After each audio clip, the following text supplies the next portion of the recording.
Hello, everyone, and welcome back to another episode of Inner Talk. I'm your host, Jackie Zavala, and I'm very excited today to introduce you a wonderful woman with a very impactful story. Her name is Chick, and I am very happy to have her. A little bit of the things that I want to tell you about her. She's a wonderful artist and author.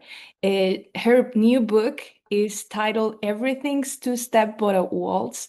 And I'm very excited that we dive into what inspired her and all of the great things she's done.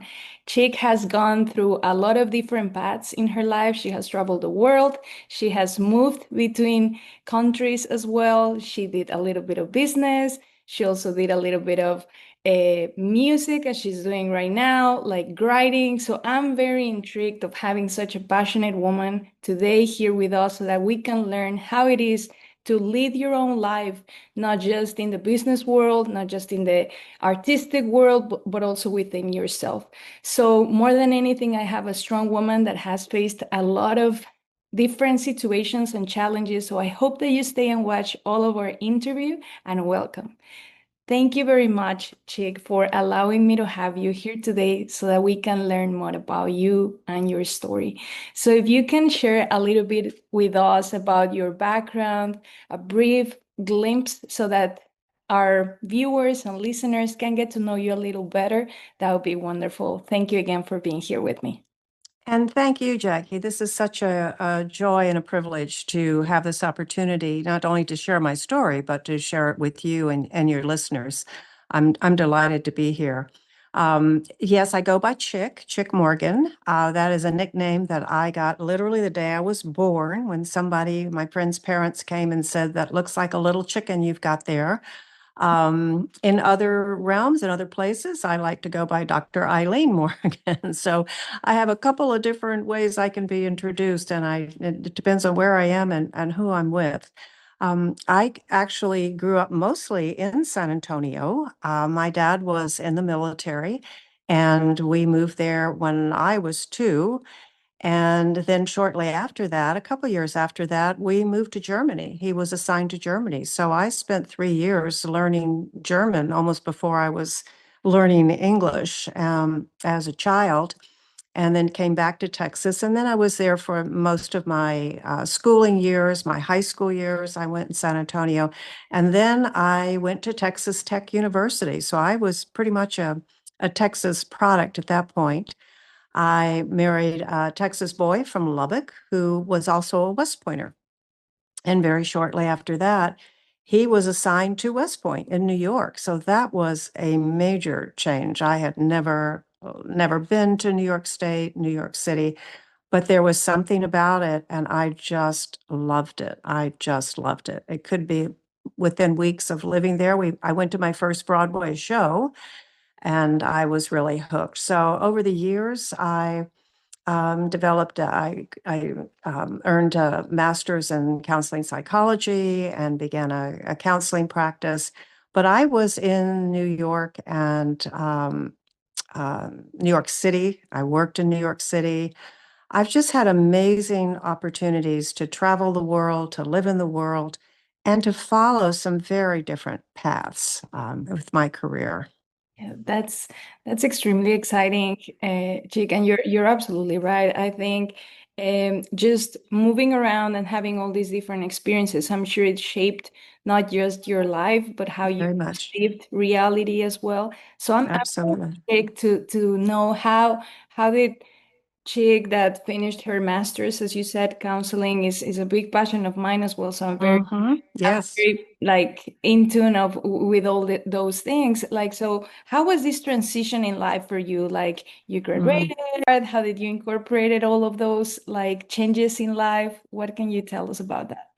I guess it should have been hard or more difficult, but I also grew up in a very adventurous family, and they were always very supportive of whatever I did. And when I got this counseling degree, I did work for a mental health clinic, and I thought that was going to be my path. But it wasn't. And I went on to work for this mental health clinic and also for an international organization and international education exchange, which I think is another thing that we have in common. But growing up in an environment that assumed that the world was more than just where you were living, the state you were living, that we were supposed to think about the world. We were supposed to understand what was happening. And as I got older, what was happening politically, what was happening in different countries. In my corporate career, I worked globally. I worked internationally. So I was always working in other cultures. And that was what kept me in my own business for almost 40 years because I just met the most amazing people and had the most incredible opportunities. And one of the things that I know has helped in my various career path is that I have a real, I have a bias towards saying yes. So, for instance, when I was working at Chase Manhattan Bank in New York for quite a few years, I was offered the opportunity to go. I was working for the shipping division, the ship owners and operators, and they wanted to start a business with the Suez Canal toll payment system. Okay, I don't know much about money transfer. I learned a little bit, but I said, sure, send me.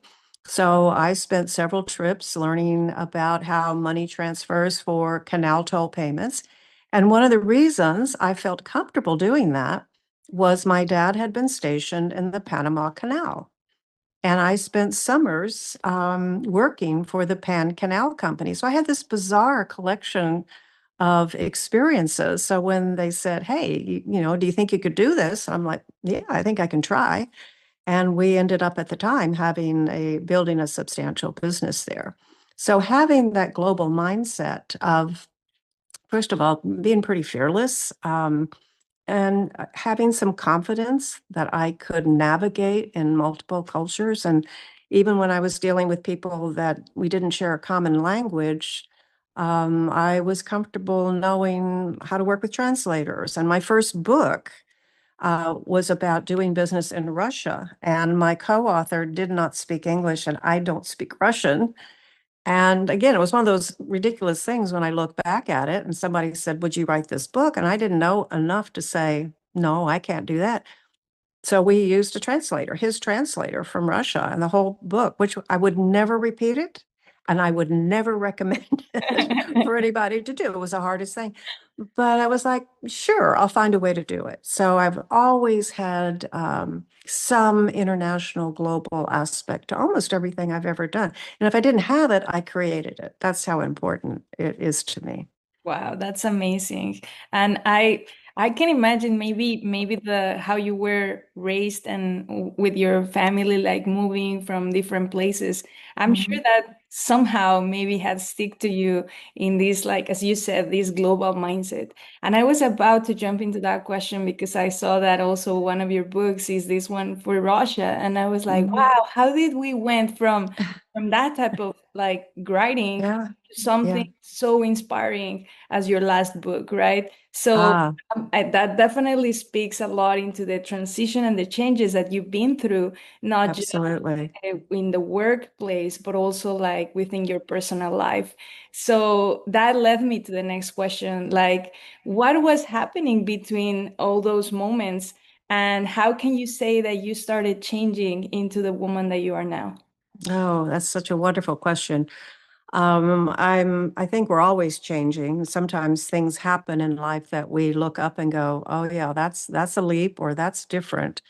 Um, and in terms of really living into I define myself as an artist and a creative now, and I'm retired from my corporate life. I sold that business, but I'm still traveling a lot. But I was always a writer. I wrote as a child. I wrote plays. I wrote poems, and then I had a second book that I was asked to write, and I did that. That was based on my own research around cross-cultural business ethics. But I didn't consider myself an honest writer. I felt like I was writing about things. So it was pretty easy for me to take the research, take the facts, and spin it into a book that would be helpful for um, leaders in management schools and business schools around the world. So I would never identify myself as a writer. I identified myself as having written some books. And now I think it's a fine distinction, but it was an important one to me. About 12 years ago, after a long career and some very good and a couple of very difficult relationships, my parents were still in San Antonio. They had retired there. So even though I never came back to live in Texas, I never wanted to live in Texas again. I would come back frequently, a couple times a year, to visit and just, do the family thing because we were close. Um, but 13 years ago, I was faced with a situation where um, my mother died. And on the same day, my husband at the time declared he was through with the marriage. And you can imagine, I was just spinning. I had to get through my mother's death and situation. And then I had to figure out what's next. I didn't know where I was going to live. I couldn't I didn't want to stay in New York. I didn't want to stay on the West Coast where we had been in the process of moving.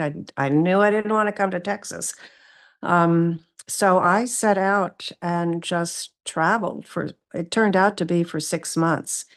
And I went across the country and a couple places in Europe visiting old friends. And many of these were people that for years had said, "Oh, please come stay. Please come visit." Like I have a very good friend in Geneva, Switzerland, and she has a chalet and a palace, and but my partner did not want to do that. So of course I didn't. And during this time I was completely unfettered. And this is another thing that I would like to share in terms of a value of mine is when I'm really at my lowest or have no idea what to do and something is offered, I have always said yes, yes. So it turned out to be 6 months that I traveled. And during that time, early on, I started a blog. I needed to do something, excuse me, to do with this tragedy, these feelings. And I never wanted it to be oh, this is so awful. Oh, poor me. Look what happened. I really wanted to write from the inside out to explore the situation and how was I evolving with this. So I started this blog and it was very personal. It wasn't public, but few people found out about it. And they said, well, can I put my friends on it? She's really interested. And I say, well, give me her email because I don't want it to go public. Well, by the end of the summer, I had over 300 people that Oh, had signed up for this. And it was a kind of writing I had never done. It was unfiltered. It was as honest as I could make it. It wasn't based on research or facts. I brought in a lot of poetry, a lot of philosopher quotes and things, and a lot of music. Every single time I published a blog, I found a song because music was always the theme of my life. I always sang. I always was in choirs and all of this. And I had sung in New York and in cabaret clubs for 10 years before all of this. So I'm writing and I'm finding the music and I'm finding a place of creative energy and honesty that I had just never experienced. And I'd say over the next 10 years, well, maybe 6 or 7 years, I began to wonder, is there a story here? And if so, who in the world would want to read it? And why would anybody read it? But I began to hear from people that they were experiencing my journey and it had become helpful to many. So that's when I started thinking of all of this music and creativity and I began to study it. One of the things I've always done is when I get involved in something, I try to learn the craft. So I started going to workshops and seminars and retreats and taking classes. And over that time, and working with wonderful book coaches, and over that time, something evolved that is having a life of its own now. And it has meant a lot to me to write it, and I'm always so touched and humbled when uh, women and men, surprisingly, who read the book talk to me about it and what it means to them. And then I moved to this little town of Wimberley because that's where my dad was. I mean, my dad was still in San Antonio, and I needed to be with him because we were always very close after my mom died, and he had dementia. And I thought, as long as he still knows who I am, I can do anything for 2 years, even if it's living in Texas. But I ended up in this town, and it's all artists and writers and musicians and songwriters and playwrights. And I mean, I just felt I'm in heaven. I don't have to go to heaven. It is Yeah. so Wow. inspiring to be around all these people. And I have now been here 12 years. Wow. This is my home. And I never wanted to live in Texas again, but I was brought here at a time when the artist, my identity and my spirit as an artist, I just fully claimed. And it's just been a really wonderful match. Wow. I think what I'm loving the most of all the things you shared is how when you embraced yourself fully after such a heartbreak, both combined, you were just able to put yourself in a place of going with the flow, if that makes sense, to the point Yeah. of being brought to the places and the spaces that you needed to be at a time. Yeah. So it Yeah. sounds to me that you were so in tune with yourself and and as you said, right? Like I can't just imagine how that heartbreak might have been for you and the attitude of saying, yes, you know what? Like let's go for it. Let's jump in the adventure and let's chase something new. And I think this is beautiful that we enlighten more because a lot of people has had gone through heartbreak and really hard moments, but it's what happens after that. Like how can you rebirth from that? So Mhm. you just guided us really fast through all of the steps, Mhm. but what can you say that really shifted in you inside for you to be like, This is me. Like, I'm in touch Mhm. with myself. I've always been a creative. So I'm gonna take this step to move forward. Do you think the Yeah. energy of the heartbreak helped? Like, maybe feeling that there was nothing else, so let's just go? Or what? I think that's one way of putting it. I like to use the word, two words, emotionally porous. I didn't have any defenses. I was just so eviscerated. And that made me incredibly vulnerable. Yeah. I didn't have the usual, I can't do that, or oh, I can't afford that, or oh, that's not me, or I was just so cracked open that when somebody would say, "Well, come out to this 5,000-acre sheep ranch in Colorado that I've been inviting you to for 10 years," I go, "Yes, that sounds great." So it was not having all of those very well-honed defenses and also ways of being, which we have to as we're building careers, if we're working in different kinds of, just presentations. I was a presentation of myself this way. I mean, I still comb my hair, I still brush my teeth, that kind of thing.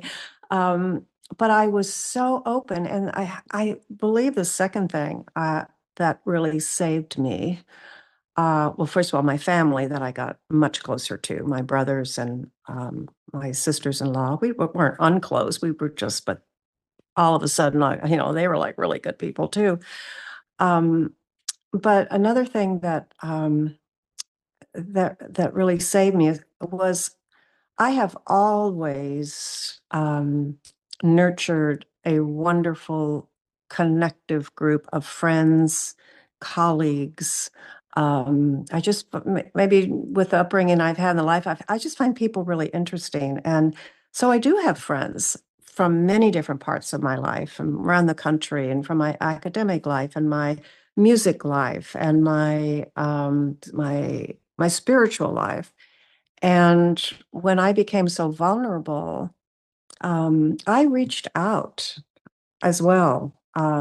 to friends and just said, "Hey, I'm going to be out this way. Can I come see you?" And it was a it was a safety net that had been built over many, many years. And I have always cherished a pocket of close friendships and then a lot of just great colleagues that became friends. And I feel so nourished by that just on a daily basis.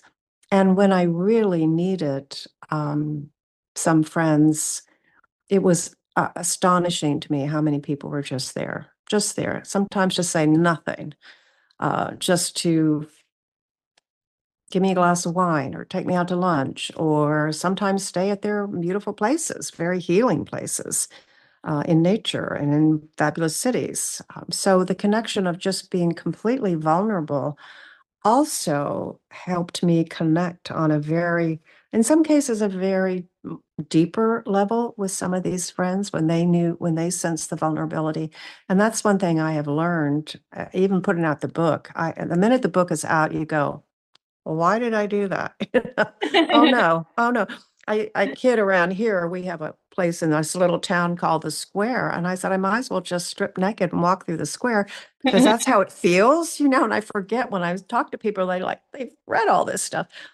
But it's also what people respond to is the openness and the vulnerability. And So the authenticity and it's like all you've shared so far is being this like you've just been fearless through life, mm, right? And then getting to this step, it sounds almost to me as having this second chapter in life where Chick is just completely embracing her mm, creativity and her nature because you just reminded me of something as you were speaking. One day I was in one of my favorite classes, which goes around emotional development and all of this, and they were saying that in love, we tend to place a lot of importance on the significant other. mm, We tend to almost place them in a pedestal, like this is the love, like love mhm, equals significant other. And they were saying, and we tend to forget that love is pretty much our friends, is our family members, is all of these people, community. And mhm. if we were nurturing each of those people throughout life, when this disappears or Right, something happens, then we're right, not completely empty. And right. and as you were speaking, it just sounded to me that you made sure throughout your life to nurture all of those people to the point Mm, that you were able to also have a very connected community to yeah. be like to feel hugged and embraced. Mhm. So this is just wonderful. And I'm thinking as you were saying, you came back to Wimberley, and I know over there you have also transformed the town with all of your Mm, talents as well. mm. And I know that you also started the Storytelling Fest. I So did. would you tell us a little bit of how is that? Like we went through the blog and the book. So there's Yeah. beautiful creativity behind you. So I would love to also hear about that a little. Well, I love telling this story because it is a funny story. So I have this great group of colleagues here, and they're very accomplished people. Some are retired, some are just doing a different thing in life. And there was a woman who had actually gone to graduate school with, who ends up in Wimberley of all places. And she's on this board. And we were talking one day about how much I love this show. And it's a big podcast now called The Moth, which is international storytelling. I've loved it for years. I'd listened to it. I love stories, and the songs are stories, and I sang stories. I write stories.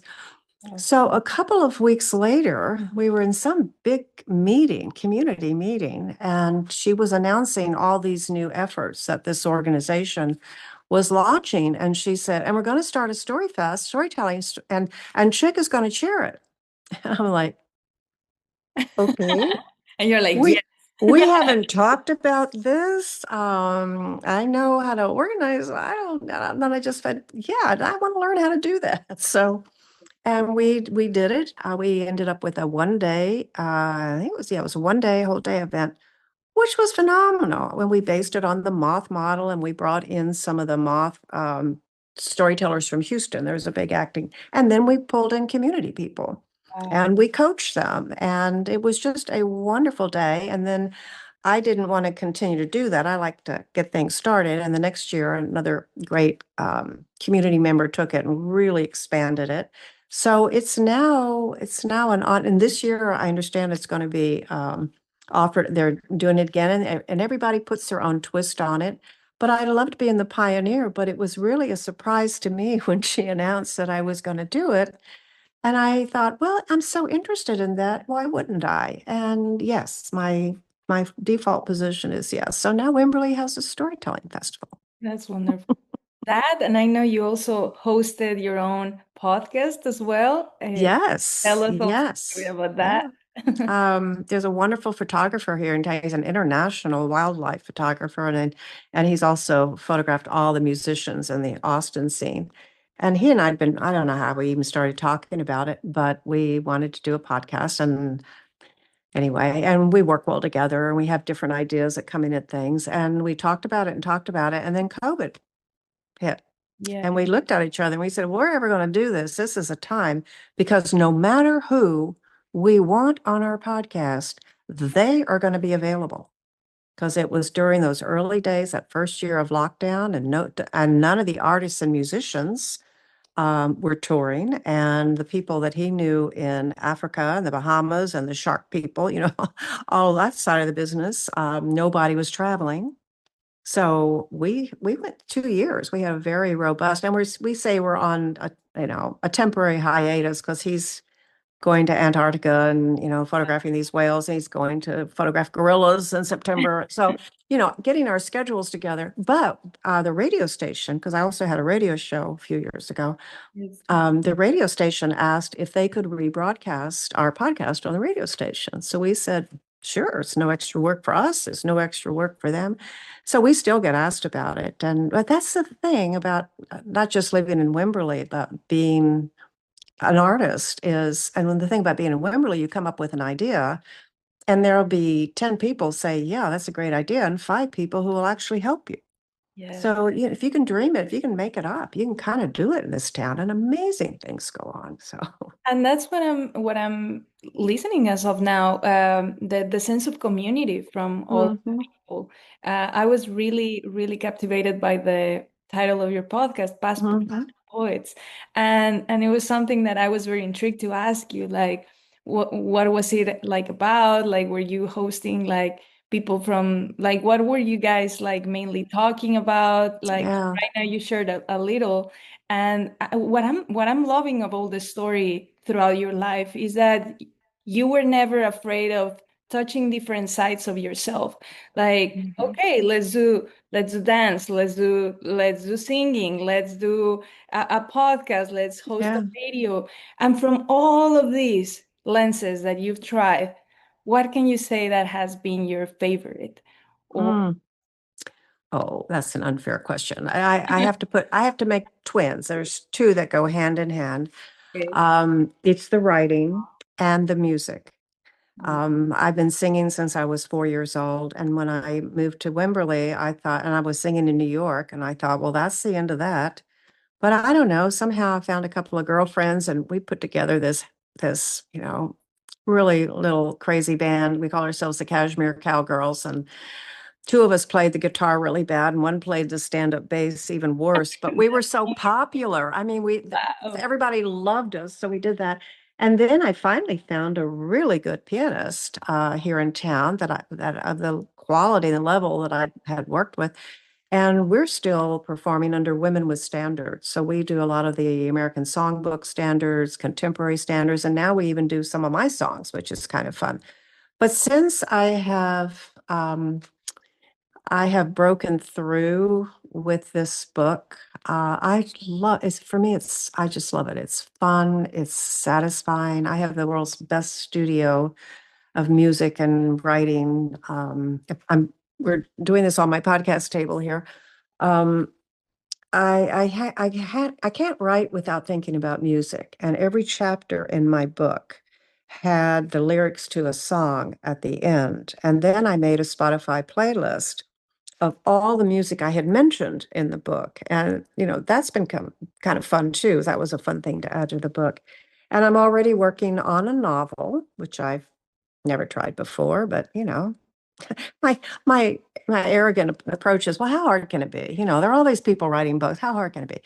And I'm really having fun because it's about a small artsy town outside of Austin named Wonderly, Texas. So I'm Wow. having a great time with that. So it's of all the things the festivals and all of that give me a different kind of satisfaction. The podcast I love, but it's the writing and the music. I don't think if I had to give up everything else and still keep that, I think I could keep going.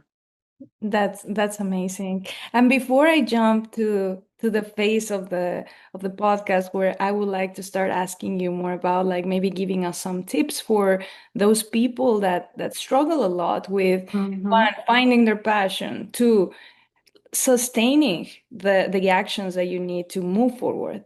I would Hmm. like to ask you before that, what will you say that are your highlights from the book? Like I know this book is amazing and there's just a lot of layers to it, but for you, as of now, what would you say this is my takeaway of this book and these are the highlights that I will tell somebody that hasn't read my book?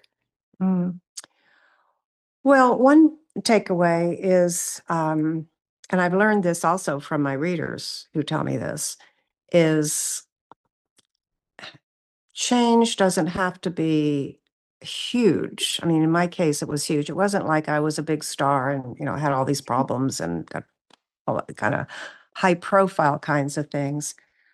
But change is going to happen to us one way or the other. I mean, that's just the nature of life. And understanding that and knowing where your resources are, and I hope that's one of the messages that comes through is when you think it's impossible to move on,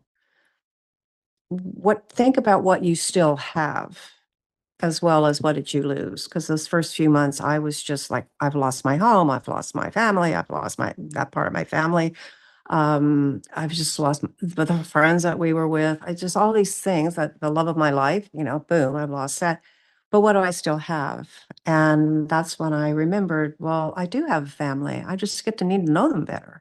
I do have friends that care about me. I do have an innate curiosity. So I'm going to see where this goes. So I would honestly, and I encourage people as much as it hurts, and it does, and it will, and a part of it always will, as much as it hurts, you haven't lost everything.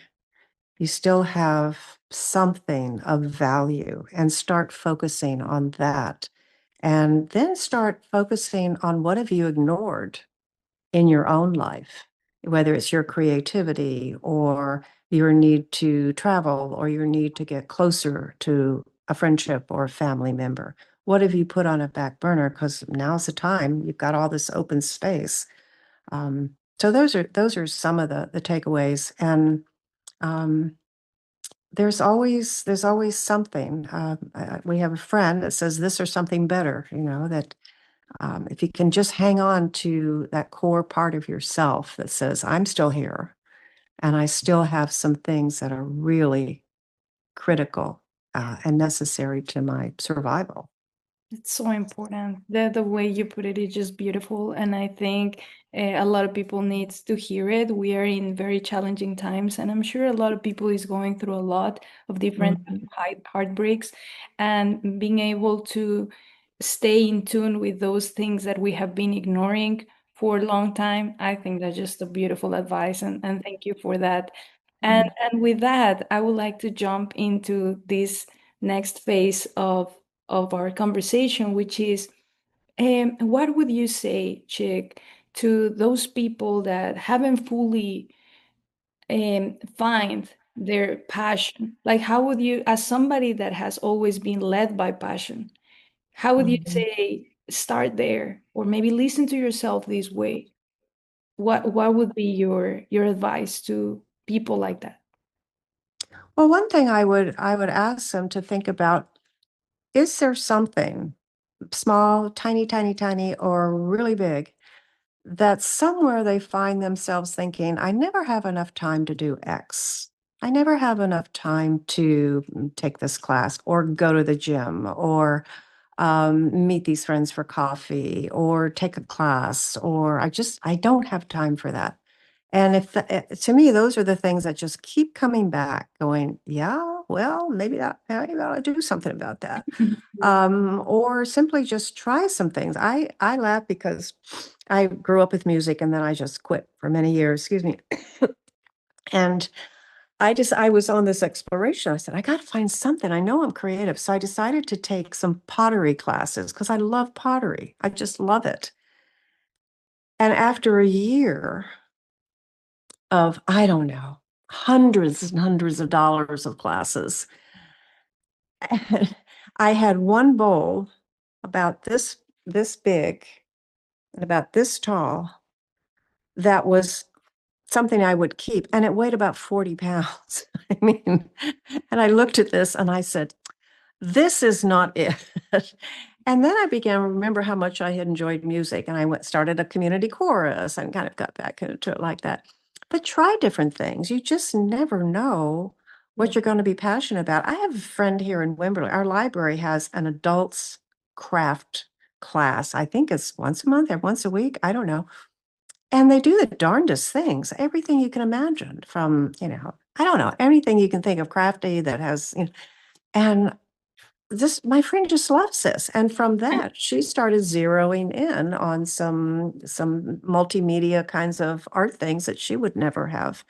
But what did you used to do? When I found myself saying, oh, I used to sing. Oh, I used to sing. And I came home one day and I thought, why do I want to define myself as somebody that used to sing? Yeah. So think about things you enjoyed as a kid when our natural creativity is just on full display. And just try things. And it's in the trying, I believe, it's in the energy Yeah. of the trying where the creativity gets sparks. I won't say it doesn't matter what you try, but the energy is in the trying. Absolutely. And right now that you were saying, go back as when you were a kid, like what were you doing? You just reminded me, um, like even this podcast, right? I do so many different things. I'm doing my PhD, and at the same time, I'm also doing like psychology and just different areas. But what I Yeah. was really doing as a kid, besides learning, because I always love to learn, I was like 6 years old and I would carry around like a fake microphone and I would just stop people in the street, like just in the street. And I would be like, hey, sir, how's your day going? Tell me. And they were like, Yeah. my mom will have to go like catch me and hey, don't be like bothering Yeah. people. And then as I started growing up, I never stopped doing that. I will go, especially with people that didn't speak my language. I would love to listen to people that have different stories. And as Yeah. I look back at it, when I decided to do this, I went back to that little girl and I was like, I always loved exploring people. That's wonderful. Yeah. So why not go back to And it? you're still doing that. You're just doing it as an adult now and as a grown up. But I still see you as a little kid. We used to do it with hairbrushes, singing into hairbrushes. You were stopping people on the street with something. So, but that's a perfect example. Yes. And sometimes you just need to get out someplace, take an hour or two for yourself, and just have a nice cup of tea or a glass of wine, whatever your preference is, and just think about, when was I happy as a child? What was I doing? And your story, Jake, is just so inspiring. It's making me feel like very relaxed and calm about life. And I'm Mm, thinking this question comes from me, but also a lot of my audience has asked this, which is how do you keep consistent? Like let's say you find the passion and now you have to keep it going till it becomes a reality, till it becomes a book in a shelf, till it mhm. becomes a podcast or a festival, a band. So Right. you are really good at putting the idea, the passion, and then bringing it to life. A lot of people are struggling with bringing it to life. So what will you recommend to those people that have a lot of ideas but cannot put into life? Yeah. I love that question. And it's one that never knew I was living into until at this age, look back at my life. I find someone to go on the journey with me. There's a wonderful book. Oh God, what's his name? Mark Nepo, I think. I wrote this book called "You Don't Have to Go It Alone." And it's a book about friendship, and I think it could be about anything. Even if you just, even if you make a pact with somebody, say, "Look, once a month we're going to get together, and let me tell you what I'm doing around this, and how I'm excited, or how I'm kind of losing my way, and." The support system, it could be one, two, three. I love putting groups together. I've formed a whole new two different writers groups. I'm part of two more, small, not huge, but small, and they all do different things for me as a writer. Um, and when I was singing, that's why when I moved here and I joined the community chorus, but I wanted to do that kind of music again. So, I started talking to some friends and she said, well, I got an old guitar under the bed that an old boyfriend, no, the stand-up double bass and an old boyfriend. And I make a point to connect and then connect with them on what is it that they are sparking on. And because it's so easy, you've got meetings, you have kids, you've got schoolwork, you've got all kinds of obligations, you've got partners, you've got, whatever. Um, but it comes back to honoring yourself enough to own that you have this spark. And then what has helped me, I'm not saying it will help everybody, is find a friend or a colleague or somebody that you can talk to about it. I talk to people all the time about what are they writing, and but I have these great little small groups. I started a little group here that I called Words and Wine. And I hadn't even, done the first draft of the whole book, but I had these five friends and they were all writing somethings, in the middle, started at 5 years ago, what have you. And we got together and we just each read 5 minutes of what we were writing. And in that conversation sparked each other like, yay, okay, now we're all getting back to writing. So I find continuity and community. I think that's why I go to writers' retreats. I just came back from 2 weeks in Ireland with a fantastic group of writers one of the few times in my life, I looked around, these women were so amazing. And I thought, well, if I leave now, I can catch the next flight back to New York and back to Austin. I thought I finally bit off more than I can chew, but I hadn't. And I was the exotic one because they were all from New York and London and, San Francisco. But being with them and listening to what they're doing and some of their struggles, and then when something happens and we all celebrate, I think that's what can help keep creativity going because unfortunately, my experience has been it's one of the first things we put aside when we get really busy. I don't have time for this. Oh, I can't go horseback riding. I can't do this because I just don't have time. But honor that, make a little plaque on your computers. I honor my commitment to boom, Yes. and then share it on a regular basis with somebody who will support you. They may not have the slightest idea what you're writing or how to write, but they support you in that trying, in that effort. Yes, that's a wonderful advice and very much needed.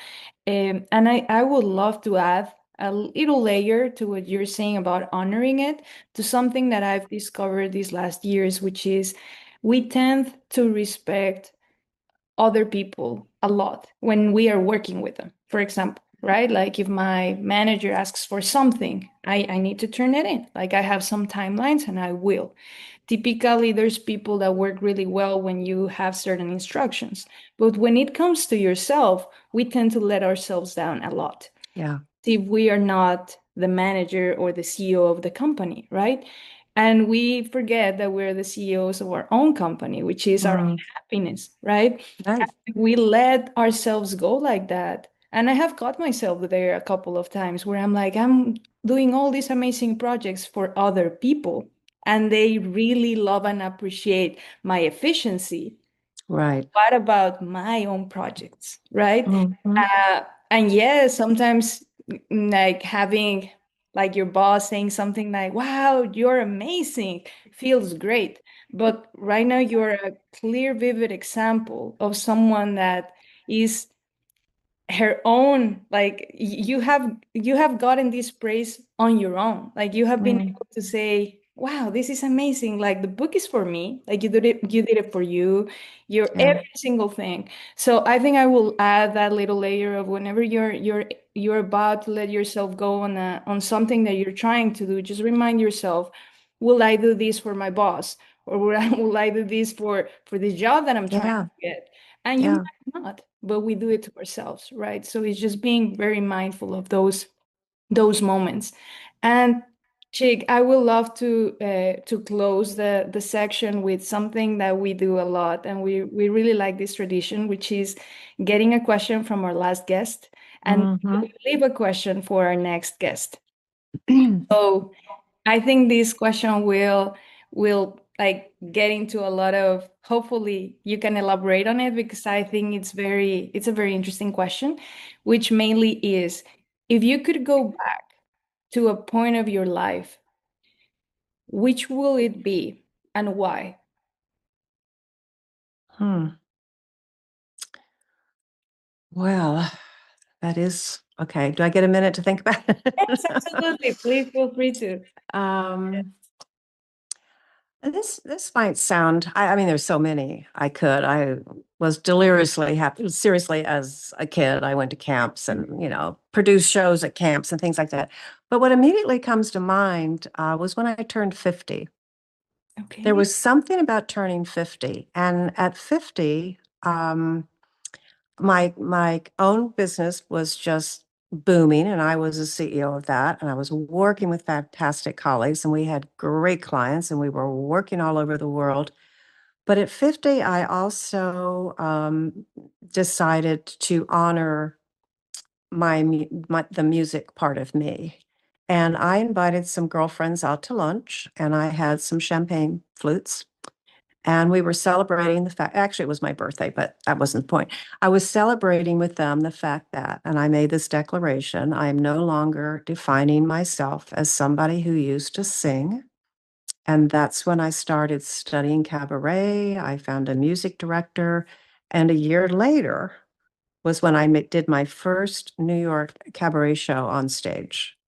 And Wow. that was a really rich, that was part of what now that I think about it, thank you for the question, that came together because it was a time in my life where there's also, there was another quote that I came across at exactly the same time.